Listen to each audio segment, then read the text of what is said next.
high point in Jesus' story today that we read a little bit earlier today is I think, verse 8, which says, "The master commended the dishonest manager because he acted cleverly."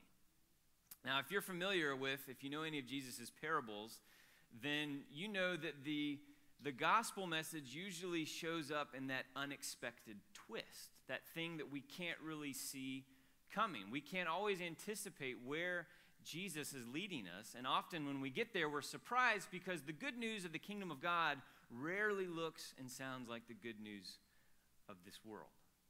And so today, the good news that we probably expected if we had been writing this story is that the master would have made good on his threats to fire the dishonest manager, right? He was a bad guy, and we're going to see him get what's coming to him. But that's not what happened, is it? Instead, what happened is the master, who, by the way, in Luke's parables always represents God, always stands in the place of God, the master rewards the dishonest manager for his cleverness, for his shrewdness in his dishonest dealings.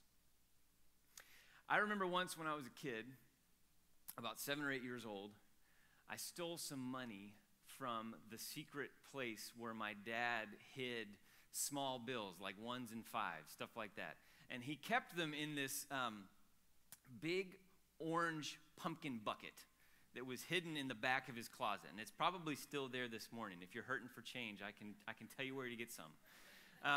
And when I discovered this for the first time, all I really hoped was that there might be candy inside, because that's what pumpkin buckets are supposed to have, right? They're supposed to have candy inside them. And so when I reached up and I pulled it down, I was looking for candy, but what I found was cash. And so I took a $5 bill and put it in my pocket, and then later when my mom said that she needed to go up to Sports Authority, I asked if I could go along. And while she was down one aisle shopping for a new tennis racket or new tennis shoes, she'd gotten into tennis recently, so she was shopping for equipment, I snuck up to the checkout counter where they always kept stacks and stacks of packs of baseball cards so that kids could beg and annoy their parents for them as they stood in line together, right? And so I went up there to the checkout line, and I grabbed a pack of baseball cards in one hand, and in the other hand, I had the $5 bill. And then a thought quickly came across my mind: how am I going to explain the baseball cards to my mom? And so I did the only thing that there was to do. I grabbed a can of tennis balls that I could give her as a gift, and I added it to my purchase. Okay? This was a great idea. And so I bought my items, and I was waiting there at the checkout line when my mom finally came to the front of the store, and I was all prepared to show her how clever and generous I was. And so I held out the new can of Wilson's. And her reaction was not what I expected it to be, okay? "Where did you get the money for those?" she demanded, pointing instead at the baseball cards in my other hand. And I tried to redirect her attention back to the good news in all of this. I said, "Look, these are new tennis balls for you to play tennis with, and I got them for you because I love you, Mom." The same question came back at me, only this time it was a lot slower and more articulate. "Where did you get the money for those?" "I found it," I said, hopefully. And then her eyes grew wide, and I got the mom look. Do you know the mom look? I crumble under the mom look, okay? And so her eyes grew wide, and I said, I confessed, I said, "I stole it." And I can't really remember what happened next. It all happened so fast, and I've kind of blocked it from my memory. But what I do know, is that I went home with neither the baseball cards nor the money. I was not commended for my dishonest shrewdness. I was punished for it, and rightly so.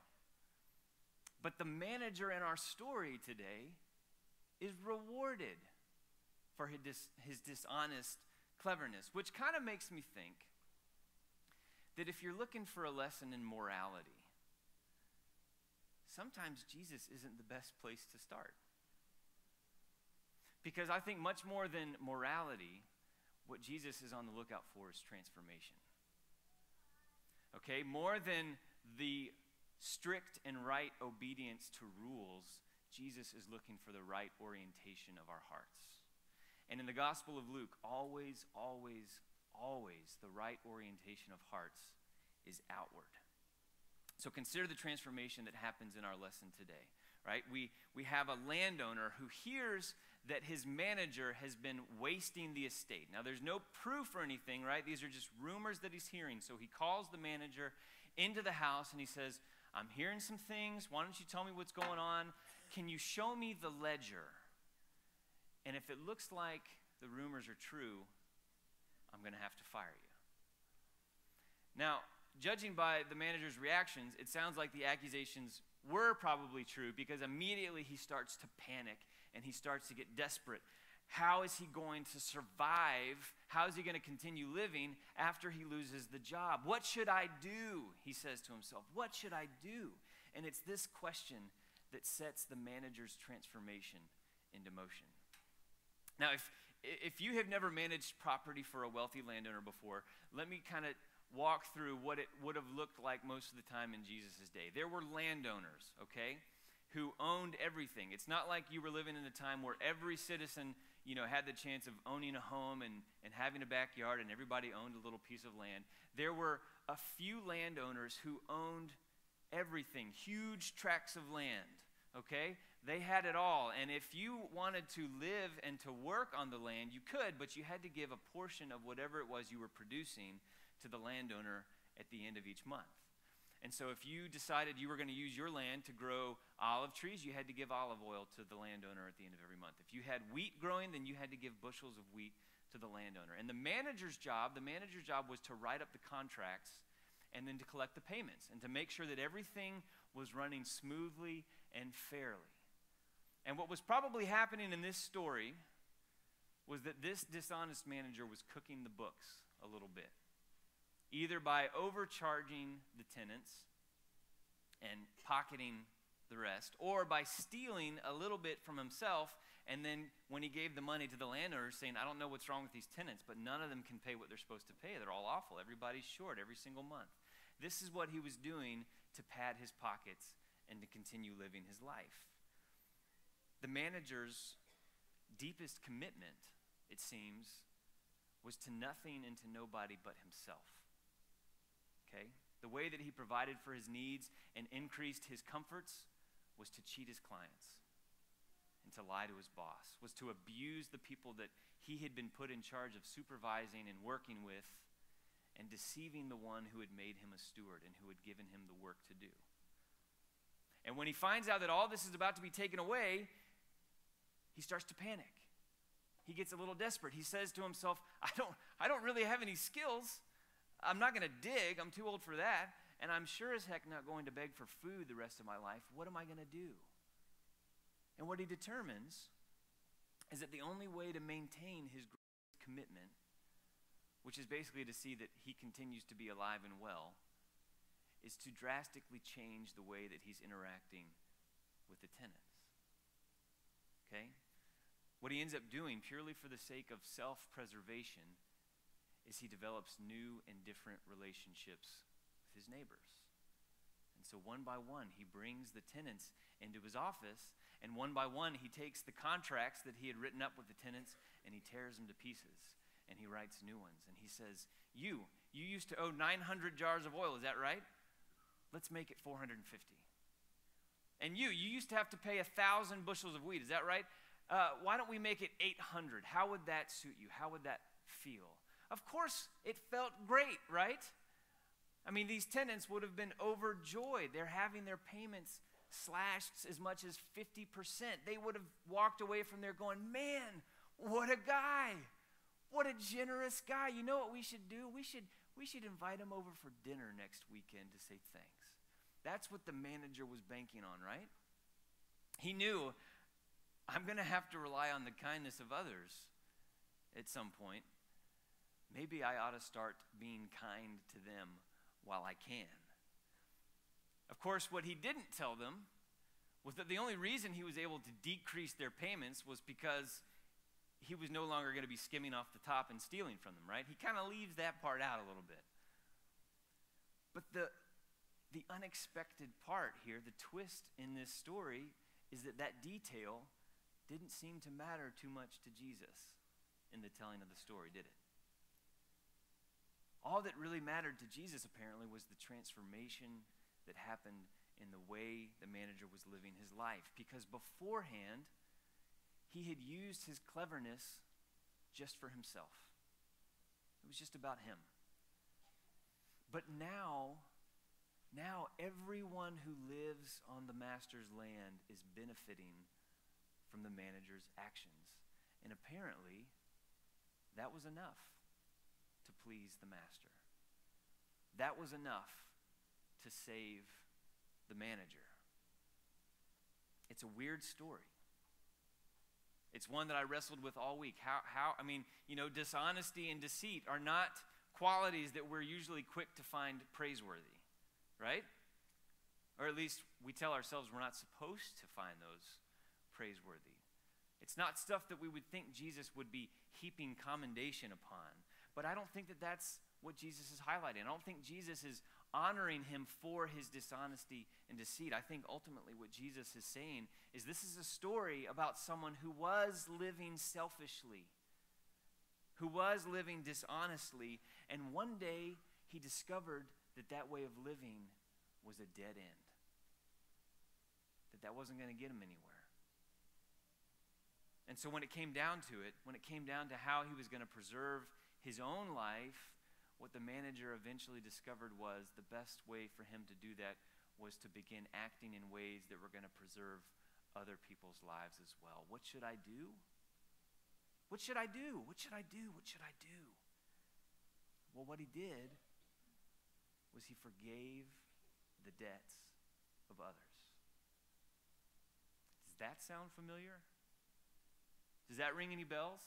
Does that sound like something that Jesus might have been interested in, forgiving others' debts? This question, this turning point question, what should I do? It actually shows up 5 times in the Gospel of Luke. And every single time, it's a question about money or wealth or possessions, that sort of stuff. The first 3 times that we see this question, what should I do, all happen at the same time, the same event. It's when the people are all going out into the wilderness to be with John the Baptist, who's baptizing people in the Jordan River. And all the people go out there, and the crowd asks John, what should we do? And here's what John says. John says, well, whoever among you has an extra shirt or extra food, you should share it with those who have none. And then the tax collectors, bad guys in those days, right? These were the guys just like the dishonest manager who were making their living by exploiting other people. The tax collectors say, what should we do? John says, don't collect any more money than you're supposed to. Don't steal from your neighbor.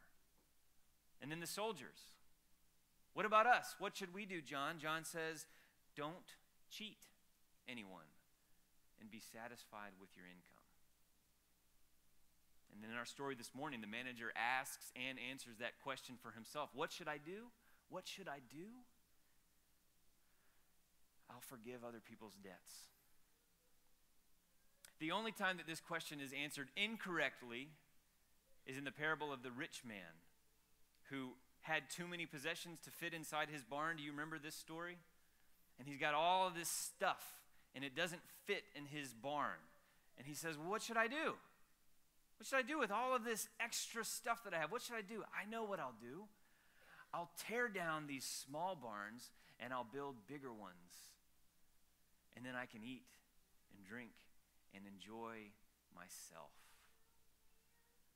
And his heart stayed oriented towards himself. And what Jesus said is this man died a fool because nobody benefited from the way that he was living. Not his neighbors and not the rich man.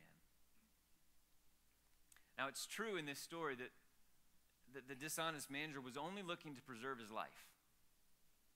That was, his greatest commitment was to himself. He was self-interested. That's true. Not a very noble endeavor. But if we're honest, isn't that where many of us are a lot of the time? Looking out for number one? And if that's not where we are today, isn't it true that most of us, that was our starting point at least? I think that's kind of what this story is about, is that this was an experience, this experience for the dishonest manager was a starting point for him. It was a first step in the transformation that God was working in his soul. Because what I like to imagine is that the result of his clever generosity, as self-interested as it was that maybe his heart was warmed when he saw the joy that he had helped create in his neighbor. That he discovered the joy of making somebody else's life just a little bit better. I like to imagine that maybe what happened was once his treasure began to go to other people, his heart followed after it. That's what's on the pledge cards, right? Where your treasure is, there your heart will be also. It's not always the case that your heart gets changed and then the way you live your life changes. Sometimes we make a decision, even if it's out of self-interest, to give our treasure somewhere else. And what happens is God works through that to take our hearts there too. So perhaps these people who for the longest time meant nothing to this manager, they were just a means to an end. They were just victims of his greed. Maybe what happened is they became his friends. And perhaps his interests began to grow from beyond just himself and started extending to the people around him. Perhaps he began to see these people, these farmers, these people he was in charge of, these people that he was stewarding. Maybe he began to see them as partners in cultivating and in caring for the land together, and bringing in the harvest together, in honoring and pleasing the master together. That's what I like to imagine happen. I think that today is an opportunity for each of us to consider what our greatest commitment is to. Is it to our work? Is it to our families? Is it to our 401k and our future retirement? Is it to this church? Is it to the needs of the least of these around the world? Is it to just ourselves? Because I think what this parable promises is that whatever we are committed to, even if it's a commitment just to ourselves right now, whatever we're committed to, if that commitment leads us to benefit the lives of others, Christ is pleased. And Christ blesses that. I think what this parable promises is that wherever we're at in this journey of faith, even if we are at the very first step, even if we are at the starting point of this transformation, what this parable promises is that transformation and blessing is possible for each one of us. So let's ask ourselves that question today. What should we do? What should we do? What should you do? What should I do? What should we as Dunwoody United Methodist Church do? Let us ask ourselves that question, and then let us hear God's answer. We should give. We should give. And we should forgive. That's the gospel message for today. Let's bow our heads and pray together. Lord, we know that every good and perfect gift comes from you. That all of the skills and talents and resources that we have, even those that we convince ourselves we have earned by our hard work, by our cleverness, all of that is a gift. God, we give you thanks for your gifts. And Lord, I pray that you would stir within each one of us a desire to use those gifts for the good of others. And that even if our starting point today, God, is self-interest, and God, we are motivated to give just because we hope that maybe we'll get something back in the future.